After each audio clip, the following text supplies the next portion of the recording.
video, we're going to have a look at multiplying by powers of 10. And we're going to do this by moving the decimal point along a number. So let's start with the first one. We've got 7.6 multiplied by 10.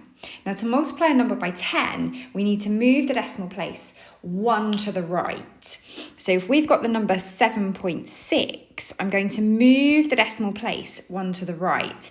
And that means that my number is going to be left as 76. The decimal is now at the end. Let's try the next one. We're going to multiply by 100. Now, when we multiply by 100, we're going to move our decimal place 2 places this time. Now, any gaps that are left, you're going to fill in with a 0. So this means that 3.5 times 100 is equal to 350.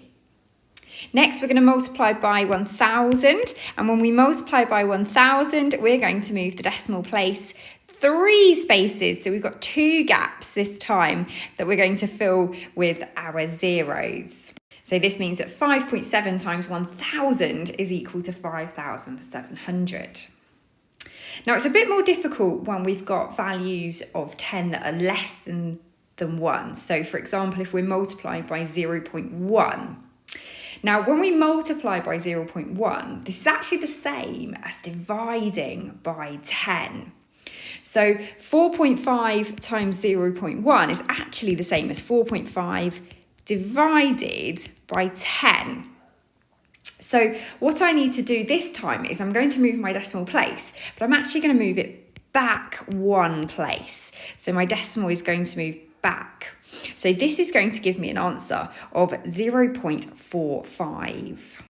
Now for my last question, I'm multiplying by 0.01, and this is the same as dividing by 100, which means we're going to move the decimal place 2 places to the left. So let's write our number, and we're going to move it 1, 2, so my new decimal is going there, and again, like we did with the other ones, we're going to fill in any gaps with zeros. So 6.8 times 0.01 is equal to 0.068, and you'll notice before the decimal point I do add an extra 0, so I've got 0.068.